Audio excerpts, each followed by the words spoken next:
Allez, c'est parti. Je vous amène avec moi. Je vais chercher Olivier Guerre. Pour ceux qui ne le connaissent pas, c'est un formateur immobilier extraordinaire. À la gare de Perpignan, il doit arriver à 56, il est 57, donc le temps qu'il descende du train et que je marche jusqu'à la gare, on est bon. Bon, pour ceux qui ne savent pas, Olivier et moi, ça fait une douzaine d'années qu'on se connaît. Facile. Et ce qui est assez marrant, alors peut-être que ça vous arrive vous aussi, mais on a nos parcours qui se sont toujours croisés. C'est assez rigolo. On a fait des formations, des séminaires ensemble. J'ai pu intervenir au travers d'événements qu'il a créés autour de l'immobilier, etc. On a toujours gravité en fait l'un et l'autre. Et c'est assez rigolo de pouvoir continuer à évoluer ensemble. Donc je suis très heureux évidemment de pouvoir le récupérer, l'accueillir à Perpignan et continuer d'avancer ensemble. Dites-moi en commentaire si vous aussi, vous avez des personnes comme ça dans votre vie qui finalement gravitent autour, c'est-à-dire au fur et à mesure, 10, 15 ans, 20 ans, ben, vous vous croisez en permanence. Voilà, je pense que je ne suis pas le seul dans cette situation-là, je suis même quasiment sûr qu'à certains d'entre vous, ça arrive. Et ben, n'hésitez pas à le mettre en commentaire parce que moi, Olivier fait partie de ces personnes-là. Voilà, on a évolué dans notre vie professionnelle et personnelle en parallèle. Et c'est assez rigolo, quoi. Bon, en fait, je vais lui faire une petite blague parce qu'il m'est juste passé à côté, il m'a pas vu. Il m'a pas vu du tout.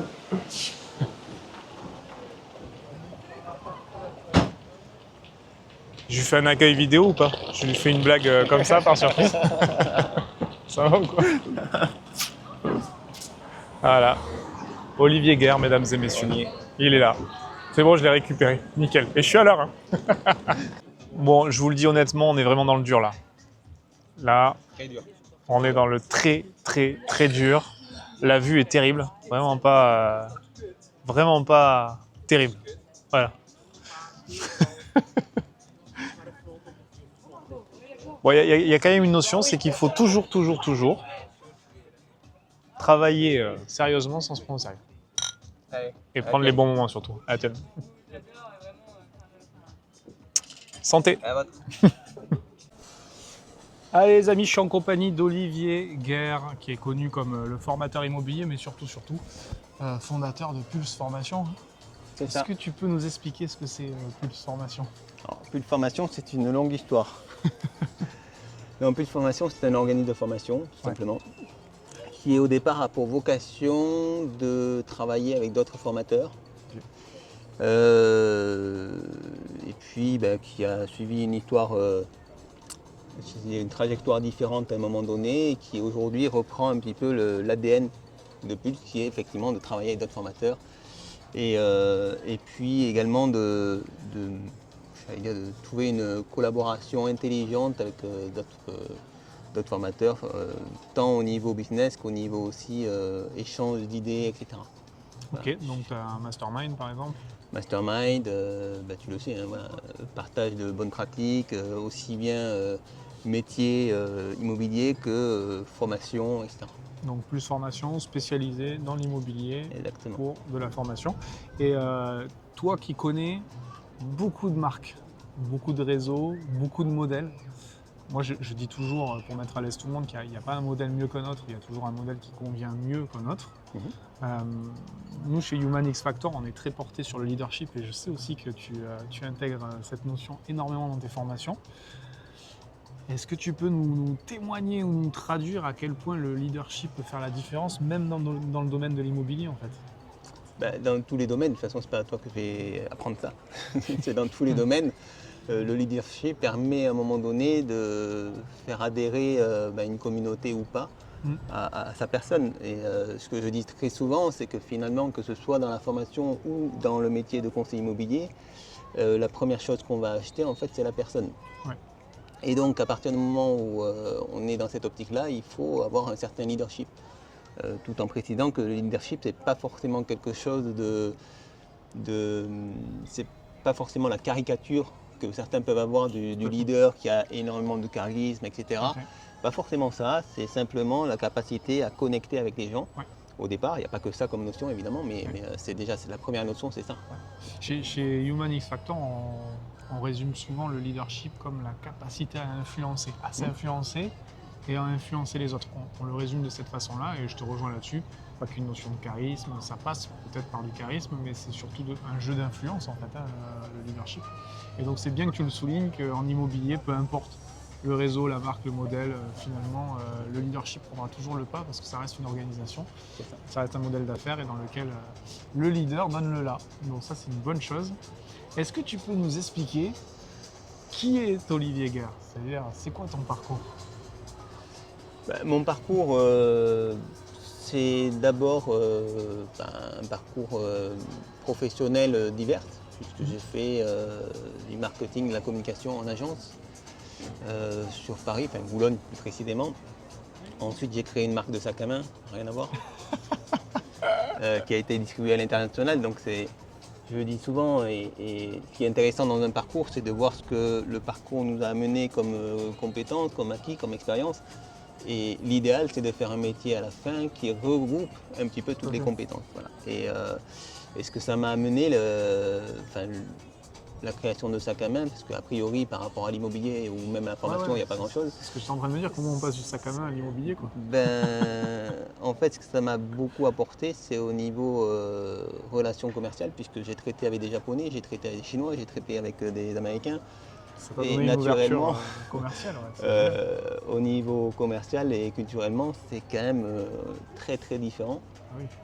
C'est très enrichissant parce qu'on est obligé de s'adapter, nous, en tant que Français, à toutes ces cultures, à toutes ces, j'allais dire, ces coutumes commerciales qu'il peut y avoir dans certains pays. Le pire étant, enfin le pire, en tout cas le plus complexe étant les Japonais, où en fait il y a une vraie subtilité relationnelle quand on travaille avec les Japonais. Et le pire pour l'anecdote, c'est les Chinois. Enfin, là, c'est très très hardcore, on va dire. Hein. Donc là, les Chinois, ça dépasse tout ce que j'étais capable de faire. C'est pour ça que j'ai pas travaillé avec les Chinois d'ailleurs. Parce que c'est trop dur. Ouais, culturellement. Ouais, non, là c'est vraiment commercialement, les Chinois, c'est vraiment de l'intimidation. C'est très violent. Hein. Ah oui, d'accord. Ah oui, c'est l'intimidation. On peut, quand on travaille avec les Chinois, forcément, comme c'est un grand pays. C'est une anecdote, tu le garderas ou tu le couperas comme tu veux, mais comme c'est un grand pays, naturellement, tu ne travailles pas avec les Chinois parce que tu as décidé de travailler avec les Chinois, tu travailles par recommandation avec les Chinois. Et donc tu as des mentors qui te branchent, en fait, c'est comme des managers en fait. Des managers qui se déclarent managers, qui te branchent avec certaines grandes centrales d'achat chinoises. Et quand vous passez un entretien en fait avec eux, c'est du délire. C'est du délire. Quand on dit que les Chinois ne sont pas attachés à la qualité, c'est faux. Ils vous prennent un sac, ils le décortiquent, alors déjà ils vous le démontent, le sac vous pouvez le jeter après. Et puis surtout, ils vous expliquent que tout ce que vous faites, c'est de la merde en fait. Mais à juste titre, c'est que les Chinois en qualité sont très très forts. Parce qu'on a des a priori, tu vois, on peut avoir des a priori. Avant c'était vrai qu'ils faisaient de la merde, mais non, aujourd'hui, niveau qualité, les Chinois ça fabrique. D'ailleurs, Vuitton fabrique en Chine, il n'y a pas de problème. Sauf s'il y a des contrôleurs français qui viennent de contrôler le travail, mais bon, ils ont adapté tous les codes de la qualité en tout cas. Comment tu as fait le pont du coup Et après, comment j'ai fait le pont avec l'immobilier? Tout simplement parce que ma femme est tombée enceinte de manière un petit peu précipitée. Et là, je me suis dit, bon voilà, travailler 7 jours sur 7 comme je travaillais dans la mode, c'est pas gérable. Tu vas avoir un enfant, donc il faut que tu puisses trouver un métier où tu puisses gagner de l'argent et puis avoir du temps aussi avec ta famille. Et donc en questionnant mon entourage, il s'avère qu'en haut de la shortlist, il y avait conseiller immobilier. Et c'est comme ça que je me suis lancé en tant que conseiller immobilier, d'abord dans le 92 à la Garenne-Colombe, chez Century 21.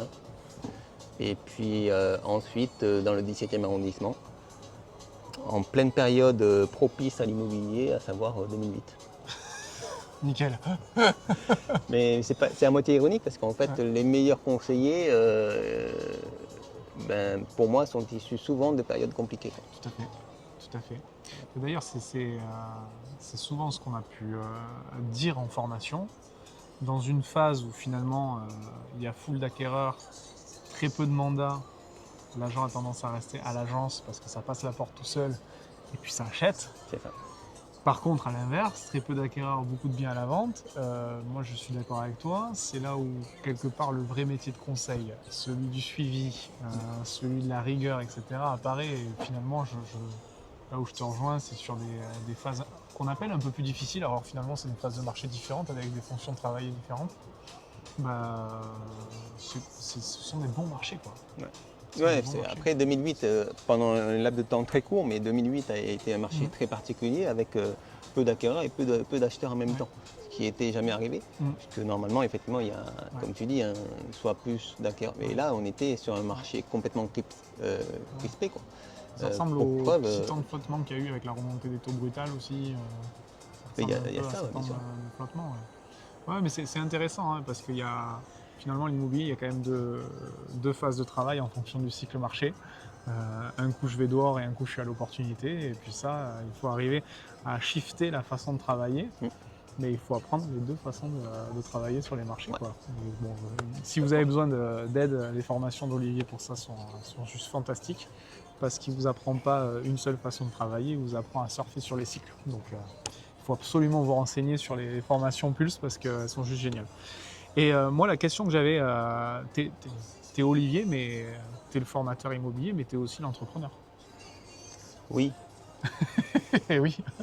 Parce qu'on te connaît souvent comme le formateur, mais derrière, il y a toute une entreprise. Oui, il y a toute une entreprise. Et puis, tu sais qu'on a une discussion, je vais te parler sans filtre. Et puis c'est très bien aussi que les gens l'entendent, je pense. Mais tu sais que dans mon parcours d'entrepreneur, j'ai eu beaucoup de phases et on en a parlé. Moi, j'ai du mal à m'estimer entrepreneur en soi.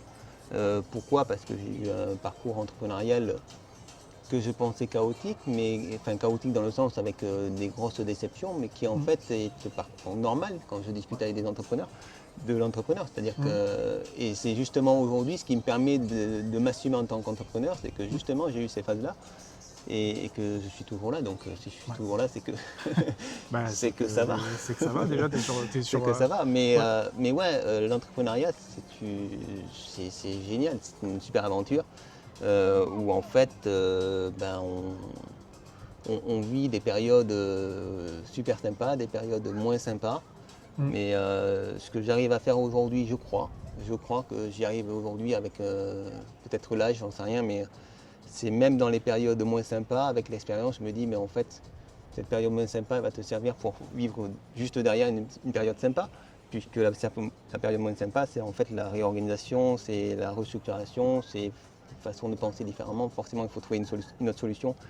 Donc c'est une période très enrichissante et qui amène forcément non, c'est pas vrai, on va dire la vérité, pas forcément, mais en tout cas, le plus souvent possible vers une période plutôt sympa, quoi. Ouais, souvent on voit l'entrepreneuriat comme un renouvellement perpétuel, parce qu'on est obligé de se renouveler, on n'a pas le choix. Ce que dit Olivier, parce qu'il l'a vécu, je l'ai vécu aussi, tester des trucs qui ne marchent pas, ressentir de la trahison, que ce soit de collaborateurs, ça peut être associé, peu importe, partenaire, fournisseur, client, il y a ce côté, on peut ressentir de l'ingratitude, il y a énormément d'émotions qui peuvent être difficiles à gérer dans l'entrepreneuriat.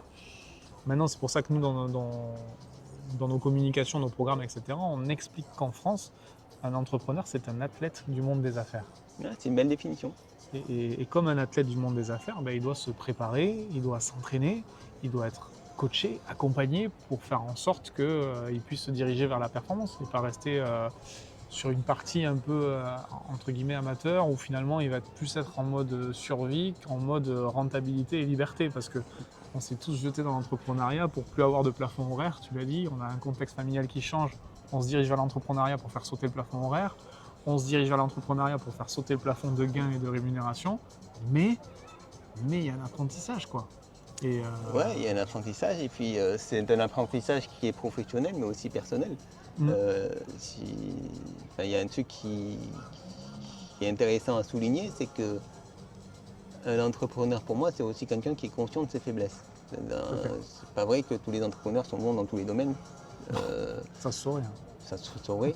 Il y en a qui sont bons dans plein de domaines, Ouais. mais c'est un petit peu l'exception. Mais non, c'est être conscient de ses faiblesses. C'est pas facile d'être conscient de ses faiblesses, c'est pas facile de se dire, là, je suis pas bon. Mm. Et c'est encore moins facile quand on a travaillé en plus sur le domaine en particulier. Ouais. Donc c'est pas parce qu'on travaille sur un domaine que forcément on devient bon. Ouais. Il y a des moments où on pêche parce qu'on est moins doué, tout simplement, parce qu'on est moins. C'est comme les matières en fait, quand on est à l'école. Naturellement, on peut être doué en mathématiques et puis être une lionne en français.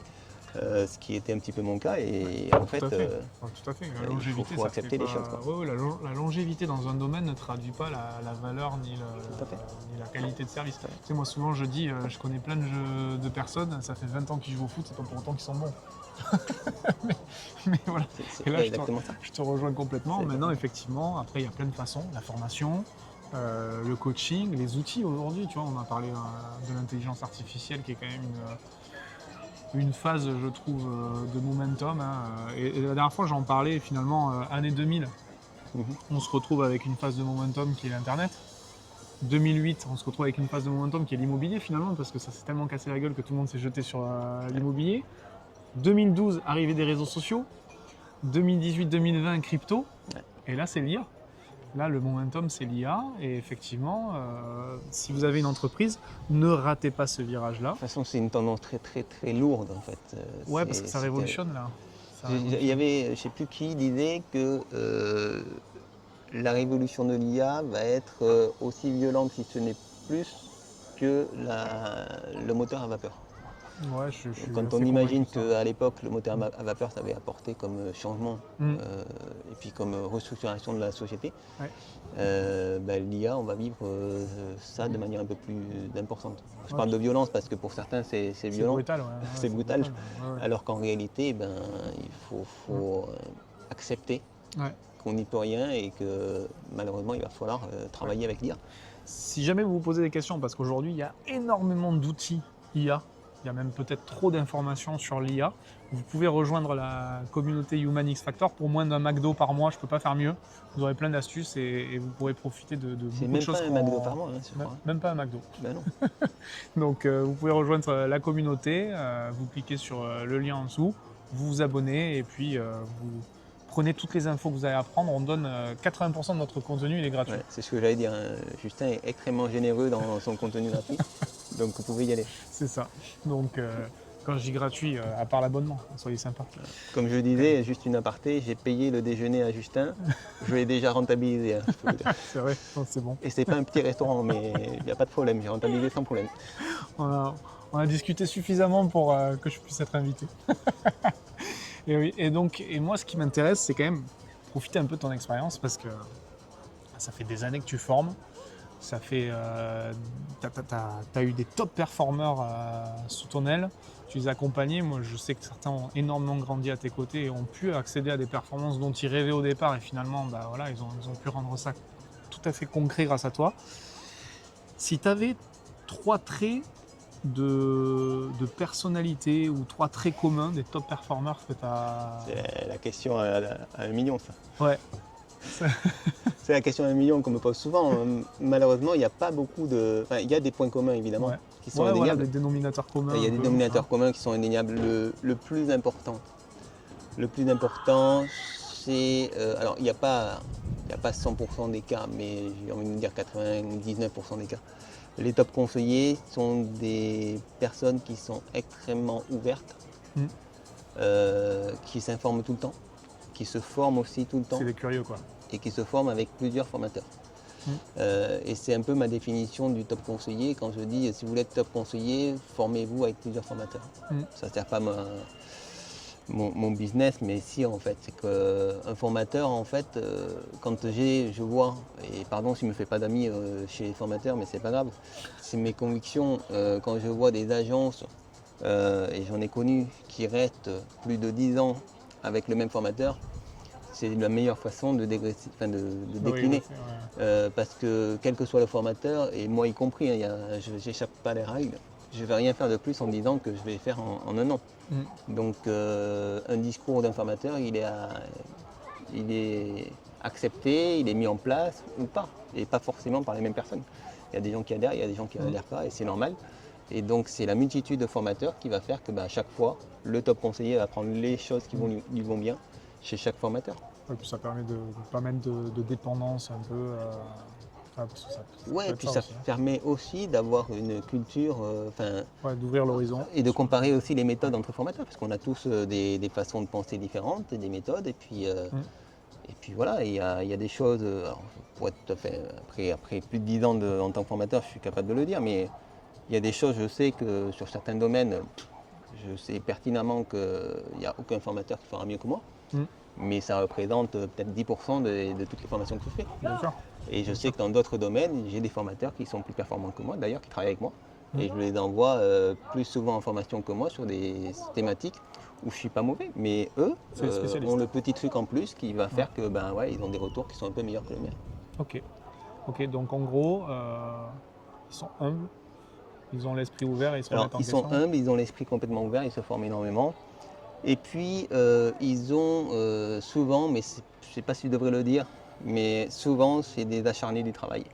C'est des acharnés du travail et qui ont, et ça c'est pas une qualité chez eux, de mon point de vue, qui ne font pas la différence entre leur vie privée et leur vie professionnelle. C'est-à-dire qu'ils sont en réalité constamment au travail. C'est des Ils obsessifs. pensent immobilier. Des obsessifs. Ouais, exactement. Ils pensent immobilier, quand ils sont en soirée, ils travaillent. Quand ils sont, ils travaillent tout le temps en fait. Ouais. Et ça, ça c'est pas bon. Et j'ai accompagné souvent quand j'accompagne les top conseillers, souvent c'est. Alors il y a ce que j'appelle les top conseillers et puis il y a les top conseillers, c'est minimum 250, pour moi, ma définition, c'est minimum 250 000 € de chiffre d'affaires par an, hors taxe. Donc là où effectivement je fais progresser le chiffre d'affaires, c'est en dessous de 250 000, là j'arrive à faire progresser de manière significative le chiffre d'affaires.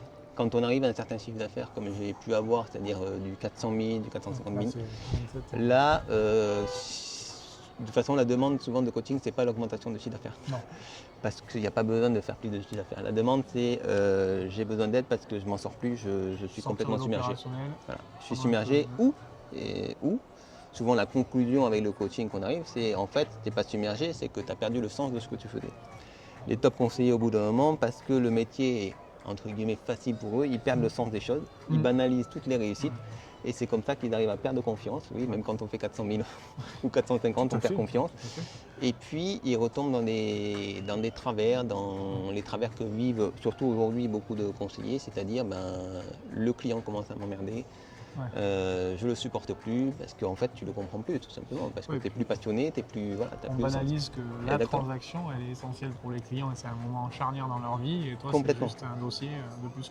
Et donc dans ces coachings, souvent je redonne du sens et puis je leur permets en fait de lever le pied tout en maintenant le même chiffre d'affaires. Sans décroissance. Et c'est assez simple, de mon point de vue, c'est assez simple à faire dans la mesure où en réalité ils ont tellement de bons automatiques, ils ont tellement de bonnes capacités que quand ils se sentent mieux que ceux qui sont avant le coaching, en fait ils sont encore plus performants et ils peuvent se permettre justement de faire mon travail. Mais concrètement, je le dis, si vous faites un gros chiffre d'affaires, faites attention à ça parce que surtout, alors, à ma connaissance, en tout cas surtout chez les femmes, et il y a de plus en plus de conseillères femmes qui sont très performantes d'ailleurs, vous êtes sujet à des burn-out, à des choses qui ne sont pas cool du tout.